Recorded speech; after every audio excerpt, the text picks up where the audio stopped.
सद्गुरु भगवान की जय, विश्वरूप परमात्मा की जय, सनातन धर्म की जय।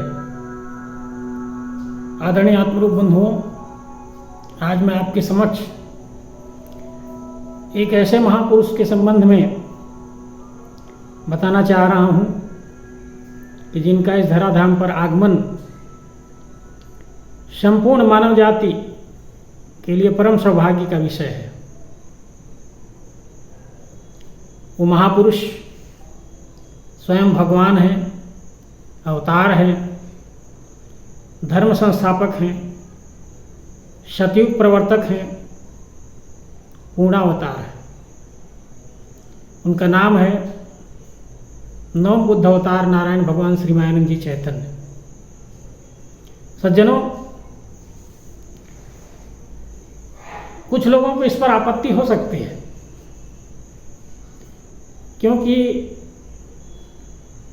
इस धराधाम पर अभी अभी बहुत से भगवान नामधारी व्यक्ति आए और अपना कुछ विभूतित्व के कार्य करके भी यहाँ से चले गए। परंतु भगवान नाम धारण करना और भगवान होने में इसमें बहुत अंतर होता है। भगवान वह होते हैं जो भगवान की परंपरा को आगे चलाने वाले होते हैं। भगवान वे होते हैं कि जो धर्म का यथार्थ स्वरूप बतलाते हैं। भगवान वो होते हैं कि जो कोई नया धर्म स्थापित नहीं करते। एवं परंपरा प्राप्त एवं राजर्षि विदुः सकाले नेह माता योगो नष्ट परंतु। अतः भगवान वो होते हैं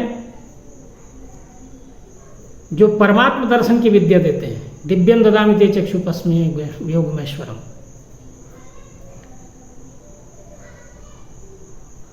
और हमारे धर्म ग्रंथों में भगवान की बहुत सुंदर परिभाषा बतलाई गई है। हम धर्म ग्रंथ पढ़ते नहीं हैं। हमारे धर्म ग्रंथ वास्तव में एक महत्वपूर्ण आईना है,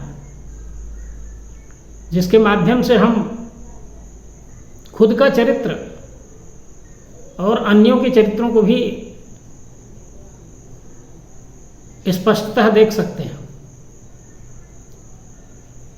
तो हमारे धर्म ग्रंथों में भगवान की परिभाषा ये बतलाया गया है कि ज्ञान विज्ञान वैराग्य धर्म श्री विजयोर भगो ध्रुव ऐश्वर्य संपन्न योगी जय भगवान स्मृता।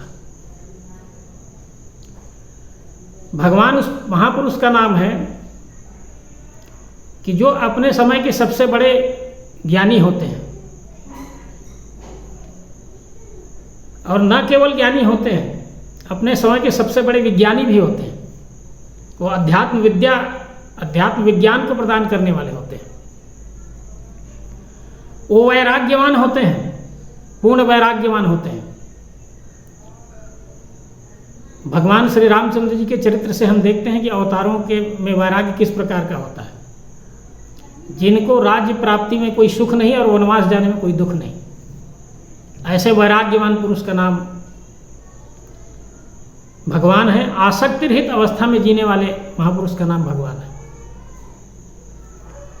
धर्म का यथार्थ स्वरूप वही जानते हैं। सज्जनों, अवतार के आने के पूर्व जो हम धर्म समझते रहते हैं, वास्तव में धर्म न होकर मतपन संप्रदाय है।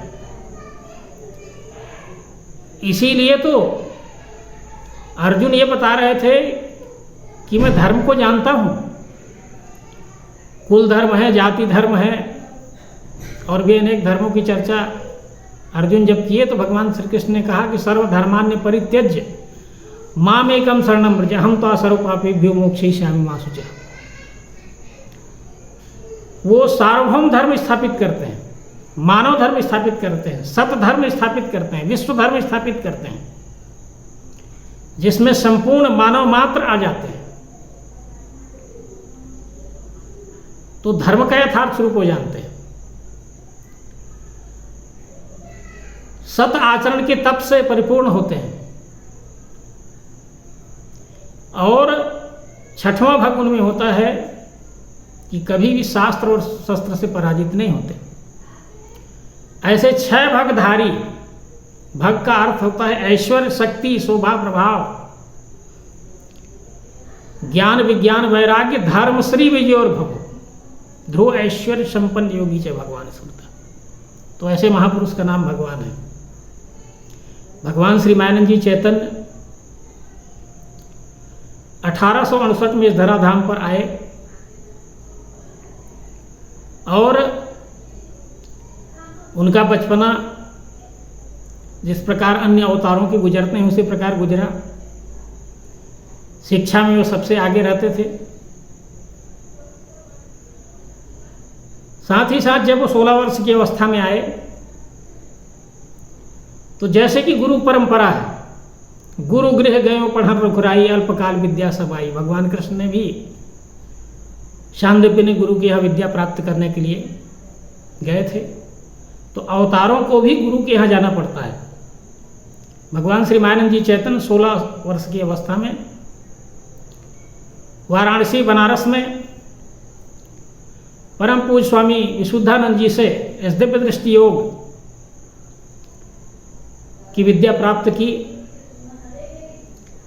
पश्चात वे घर आकर के कुछ दिन निवास किए और उस विद्या को संपूर्ण मानव समाज को प्रदान करने के लिए अमरकंटक की व्याघ्र गुफा में, जो मध्य प्रदेश का अमरकंटक तीर्थ स्थान है, वहाँ पर इस विद्या का घोर मनन चिंतन किया। यही उनका तप था और संपूर्ण मानव समाज को इस विद्या को प्रदान करने के लिए सर्वांग योग नाम से उनने उसी दिव्य दृष्टि विद्या, तत्व विज्ञान की विद्या, अध्यात्म विद्या, पुरुषोत्तम योग को मानव समाज में मानव मात्र को प्रदान करने के लिए भारत के महत्वपूर्ण स्थानों में भ्रमण किया और ये उद्घोष किया कि परमेश्वर का प्रत्यक्ष यथार्थ दर्शन कराने वाली विद्या मेरे पास है। कोई भी व्यक्ति आकर के मुझसे चर्चा कर सकते हैं। सबको आह्वान किया। पश्चात इस विद्या को प्रदान करने के लिए एक स्थायी स्थान केंद्रीय अध्यात्म विज्ञानशाला विद्यापीठ आश्रम ओंकारेश्वर के रूप में हमने स्थापित की सन 1923 में, जो आज भी अनवरत इस विद्या को प्रचारित प्रसारित करने के लिए पूर्णतः कार्यरत है। अतः भगवान श्री मायानंद जी चैतन्य की वैदिक विज्ञान विद्या सर्वांग योग को प्रदान करने के लिए शतयुगी विद्या को प्रदान करने के लिए एक केंद्र के रूप में मां नर्मदा के दक्षिण तट पर केंद्रीय अध्यात्म विज्ञानशाला आश्रम, केंद्रीय अध्यात्म विज्ञानशाला नाम से स्थापित है। कोई भी व्यक्ति वहां जाकर के इस विद्या को प्राप्त कर सकते हैं। जैसा कि अवतार कहते हैं कि इसमें किसी भी प्रकार की ऊंच नीच जाति पाति की आवश्यकता नहीं है। मानव मात्र, प्राणी मात्र ईश्वर की सृष्टि है, परमात्मा की सृष्टि है, सबको अधिकार है। अतः उनने कहा कि उसमें नहीं ईसा जैन हिंदू इस्लामी, नहीं दर्शन मतपथ संप्रदाय परिणामी, नहीं बड़ा न छोटा गृही भेखवा स्वामी, नहीं मंत्र तंत्र यंत्र आदि व सतनामी। जो सब नामों का अहंकार होता है, ईश्वरी धर्म से विश्वरूप होता है। अतः मानव मात्र को उनने समान रूप से इस विद्या को प्रदान करने के लिए मुख्यालय बनाए हैं। भगवान श्री मायानंद जी चैतन्य स्वयं से प्रत्यक्ष वेद के रूप में ग्रंथों की रचना की है। अन्य अवतारों ने स्वयं धर्म ग्रंथों की रचना नहीं की, परंतु भगवान श्री मायानंद जी चैतन्य स्वयं धर्म ग्रंथ की रचना की है सर्वांग योग के रूप में। सज्जनों, भगवान श्री मायानंद जी चैतन्य रचित जो धर्म ग्रंथ है, जिनमें 4 प्रमुख है, उनमें प्रथम ग्रंथ है सर्वांग योग के रूप में। ये पद्यमय रचना है, 8 अध्यायों में 59 श्लोक 1888 शब्दों में। ये माइक्रो बुक है, प्रत्यक्ष वेद है, ये सूत्र ग्रंथ है। प्रायोगिक प्रत्यक्षीकरण की विधि से पिंड और ब्रह्मांड की एकता कैसे है, जिसे तत्व विज्ञान कहते हैं, परमात्म दर्शन की योग युक्ति दिव्य दृष्टि कहते हैं। ये गद्य रूप में दिव्य दृष्टि भी भगवान श्री मायानंद जी चैतन्य ने लिखी है। तो ये सर्वांग योग दिव्य दृष्टि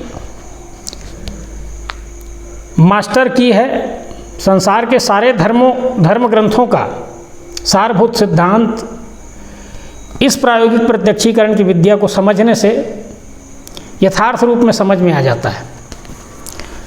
तो ये किसी तत्वदर्शी के सानिध्य में इस प्रायोगिक प्रत्यक्षीकरण की विधि को, तत्व विज्ञान को समझना अति आवश्यक होता है। दूसरा ग्रंथ भगवान श्री मायानंद जी चैतन्य ने गीतोपनिषद के रूप में लिखा।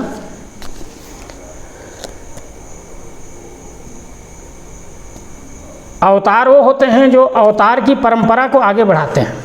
भगवान श्री मायानंद जी चैतन्य ने गीता के रूप में जो प्रत्यक्ष विद्या दी थी, उसी को भगवान श्री मायानंद जी चैतन्य ने आगे बढ़ाया है।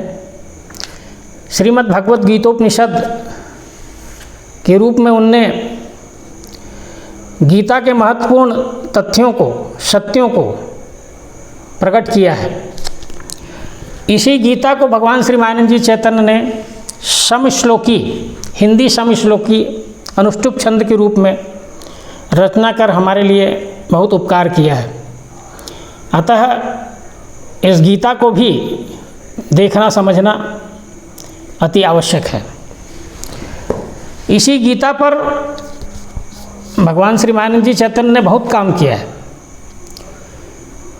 गीतामृत सार और गीता हृदय के रूप में गीतामृत सार 12-14 लाइनों में एक एक अध्याय का, और 4 लाइनों में गीता हृदय के रूप में गीता के प्रत्येक अध्यायों का, 18 अध्यायों का भगवान श्री मायानंद जी चैतन्य ने गीतामृत सार और गीता हृदय के रूप में हमारे समक्ष प्रस्तुत किया है। तीसरा ग्रंथ है चमत्कार निर्णय। चमत्कार निर्णय भी अत्यंत महत्वपूर्ण ग्रंथ है, क्योंकि आज दिन हम देखते हैं तो भोले भाली जनता को, या आजकल पढ़ी लिखी को भी हम कहें, चमत्कार दिखला करके बड़े बड़े लोगों को अपने जाल में फंसा लिया जाता है। भगवान श्री मायानंद जी चैतन्य ने कहा कि ऐसे फूंक मार देने से या शब्द से कोई चमत्कार नहीं होता है। चमत्कार वास्तव में किस प्रकार के होते हैं, या तो भौतिक युक्तिमूलक होते हैं। चमत्कारों के प्रकार में भगवान श्री मायानंद जी चैतन्य ने बतलाया है कि 5 प्रकार के मुख्य रूप से चमत्कार होते हैं। एक तो मिथ्या चमत्कार होता है, जो होता ही नहीं है पर लोग मानते रहते हैं। एक काल्पनिक चमत्कार होता है, कल्पना करके मान लिया जाता है। एक भाषात्मक, भ्रमात्मक और भावनात्मक चमत्कार होता है, इसमें ज़्यादा लोग फंसते हैं। एक विपरीत स्वरूपात्मक और रूपकात्मक चमत्कार होता है, और 5वां होता है भौतिक युक्त मूलक चमत्कार। इन सब के ऊपर में जो यथार्थ चमत्कार है इस विश्व स्वरूप का, परमात्मा स्वरूप का, वो सबसे यथार्थ चमत्कार है। तो इस प्रकार भगवान श्री मायानंद जी चैतन्य ने चमत्कार के यथार्थ स्वरूप बतला करके किसी भी चमत्कार में किसी में से भी नहीं फंसना है, यथार्थ स्वरूप को जानना है और आत्मसात करना है। इस चमत्कार के कारण ही जो भारत में लिखे गए विभिन्न धर्म ग्रंथ है वो दुनिया के लोगों के लिए हास्य का विषय बन गया है, काल्पनिक विषय बन गया है, परंतु वास्तव में धर्म ग्रंथ के जो यथार्थ स्वरूप है उसको नहीं जानने के कारण जो कभी कभी दृष्टांत स्वरूप में हमारे समक्ष प्रस्तुत किया गया है उसको हम चमत्कार के रूप में देखते हैं। तो बहुत सी बातों को भगवान श्री मायानंद जी चैतन्य ने यथार्थ रूप में हमारे समक्ष प्रस्तुत किया है चमत्कार निर्णय में। 5वां ग्रंथ है नर नारायण के रूप में। नरों के विभिन्न प्रश्नों का नारायण द्वारा समुचित उत्तर प्रदान किया गया है। भगवान श्री मायानंद जी चैतन्य जिस समय इस दिव्य दृष्टि को हमारे समक्ष प्रस्तुत किए, सर्वांगियों को प्रस्तुत किए, सामान्य जनों को समझने लायक बना करके सारे भारत में के प्रमुख स्थानों में उन्होंने भ्रमण किया और उन्होंने घोषणा की कि दिव्य दृष्टि द्वारा परमात्मा का प्रत्यक्ष यथार्थ दर्शन यहाँ कराया जाता है। जिस किसी सज्जन को परमात्मा दर्शन करना चाहते हैं वो मेरे से मिले और ये विश्वरूप दर्शन प्राप्त करें। इस हेतु लगभग 61 ग्रुप में विभिन्न विद्वत जनों द्वारा, वरिष्ठ जनों द्वारा 1100-1200 प्रश्न किए गए हैं 61 ग्रुप में, जिसका समुचित उत्तर, सूत्रमय उत्तर भगवान श्री मायानंद जी चैतन्य ने इस ग्रंथ में दिया है। ये भी हमारे समझने देखने जानने लायक है। तो विभिन्न ग्रंथ लिखे हैं और भी ग्रंथ भगवान श्री मायानंद जी चैतन्य लिखे हैं विज्ञान प्रकाश के रूप में, जो एक ही व्यक्ति के द्वारा 1001 प्रश्न किए गए हैं। उन विभिन्न प्रश्नों का उत्तर दिया गया है।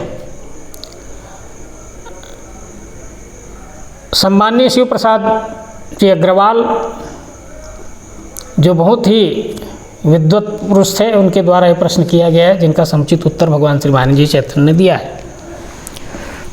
और भी ग्रंथ हमारे समक्ष है बुद्ध सूक्त के रूप में। बुद्ध सूक्त, विभिन्न सूक्तों को निकाल करके यथार्थ रूप में हमारे समक्ष प्रस्तुत किया गया है। ये पद्य संग्रह के रूप में भगवान श्री मायानंद जी चैतन्य ने लिखा है, ये नर्मदा लहरी के रूप में लिखा है, और भी विभिन्न ग्रंथ लिखे गए हैं।